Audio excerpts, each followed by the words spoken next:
సామాన్యుడికి తాగునీరు ఇవ్వాలని సత్యసాయి ఆలోచించారని డిప్యూటీ సీఎం పవన్ కళ్యాణ్ అన్నారు. నీటి జలజీవన్ మిషన్ ను ఆయన ప్రేరణగా నిలిచారని పేర్కొన్నారు. పుట్టపర్తిలో నిర్వహించిన సత్యసాయి శత జయంతి ఉత్సవాల్లో పవన్ పాల్గొన్నారు. అత్యంత వెనుకబడిన అనంతపురం జిల్లాలో ఆయన పుట్టడం ఆనందాన్ని కలిగిస్తుందన్నారు. శ్రీ నరేంద్ర మోదీ గారికి నా హృదయపూర్వక నమస్కారాలు.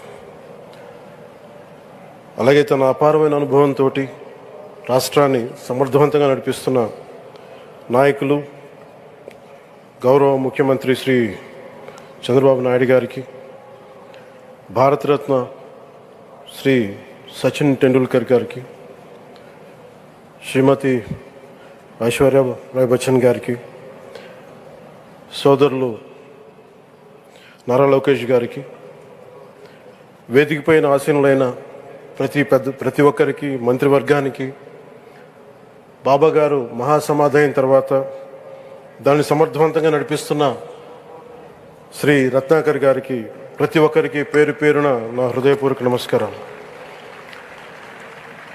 ప్రత్యేకించి ఇక్కడికి వచ్చేసిన సత్యజయంతి సందర్భంగా ఇక్కడికి వచ్చిన భక్తులందరికీ, సాయిబాబా భక్తులందరికీ మనస్ఫూర్తిగా మీ అందరికీ నా నమస్కారాలు తెలియజేస్తున్నాను. సత్యసాయిబాబా గారి గురించి, గొప్పతనాన్ని గురించి మన దేశస్తుల కంటే విదేశీయులు ఎక్కువ చెప్తారు ఆయన గురించి. కొన్ని సందర్భాలు ఇప్పుడు సింగపూర్ వెళ్ళినప్పుడు ఒక 30 సంవత్సరాల క్రితం చైనీస్ ఇళ్లలో చూశాను సత్యసాయిబాబా గారి ఫోటోగ్రాఫ్. అలాగే ఒక హాలీవుడ్ యాక్టర్ స్టీవెన్ సిగాల్ అని చాలా సంవత్సరాల క్రితం, క్లోజ్ టు ఒక 20 సంవత్సరాల క్రితం అనుకుంటా, చిరంజీవి గారిని ప్రత్యేకించి అడిగి, మా అన్నయ్య చిరంజీవి గారిని ప్రత్యేకించి అడిగి నేను బాబా గారిని కలవాలి అని చెప్పి ఇక్కడ బెంగళూరులో ల్యాండ్ అయినా ఇక్కడ ఫ్లైట్కి ఆయనకు వచ్చి ఆశీర్వాదాలు తీసుకుని వెళ్తే నాకు చాలా ఆశ్చర్యం కలిగేది.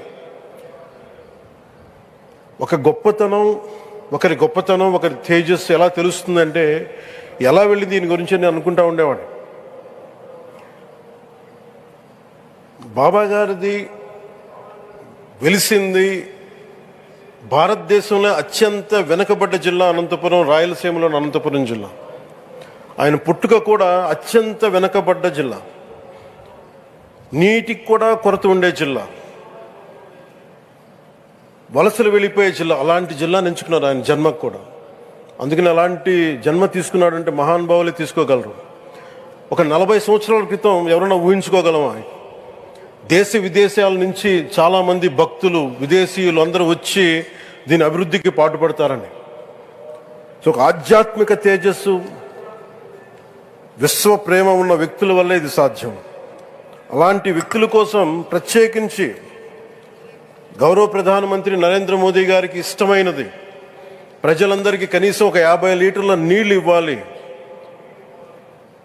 అది రక్షిత మంచినీరు ఇవ్వాలి. అలాంటి పథకం, ఒక 50 లీటర్ల నీళ్లు కనీసం ఇవ్వాలి అనేది ఒక వ్యక్తికి ఆ సంకల్పం నరేంద్ర మోదీ గారు దీన్ని ముందుకు తీసుకొచ్చారు.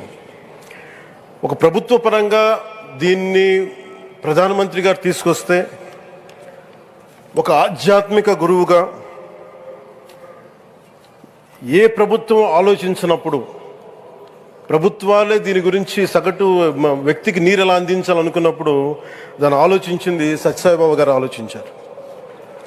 అప్పుడు ముఖ్యమంత్రిగా చంద్రబాబు గారు ఉన్నప్పుడు వారికి ఒకటే చెప్పారండి, నేను ప్రజలకి దాహం తీర్చాలనుకుంటున్నాను.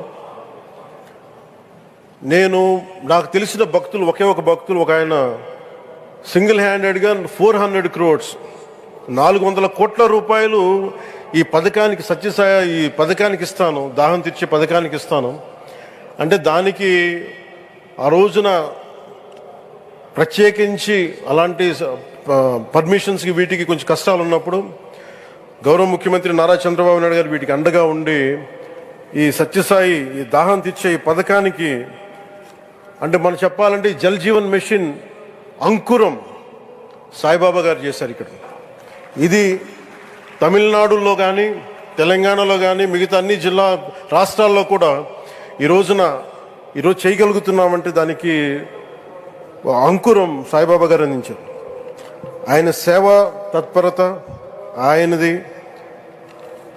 ఎవరెవరో ఎంతమంది ప్రభావితం చెందారో లెక్కలేదు.